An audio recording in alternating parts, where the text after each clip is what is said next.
Hello everybody, welcome back to my YouTube channel. So guys, in this video I'm gonna be showing you how to fix iMessage waiting for activation or activation error or activation unsuccessful.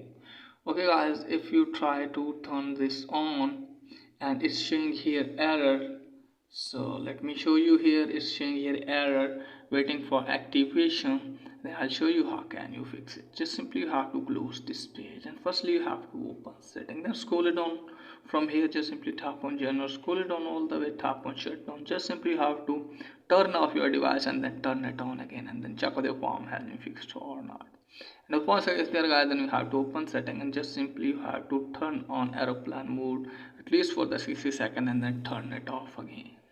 And from here if you're using Wi-Fi, just simply have to tap on Wi-Fi and just simply you have to turn off your Wi-Fi at least for the 30 or 40 seconds and turn it on again.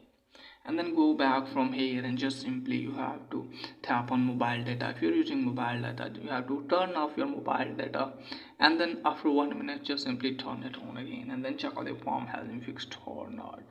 And once it is there guys, then what you need to do is just simply you have to open setting, then you have to scroll it down, tap on general, scroll it down all the way, tap on transfer reset, tap on reset. So you have to reset network setting from here and then check out the form has been fixed or not. And once it is there guys, then you have to open settings from here. Just simply tap on general, make sure that your phone is up to date.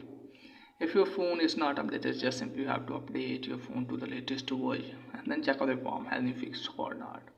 And once it is there guys, then you have to open settings and scroll it down, tap on general, scroll it down all the way, tap on transfer reset, tap on reset. From here you have to reset all setting and just simply force restart your device, and after that hopefully your problem will be fixed. So this is guys for today's video. If the video is helpful, please like the video and subscribe my channel. Thanks for watching.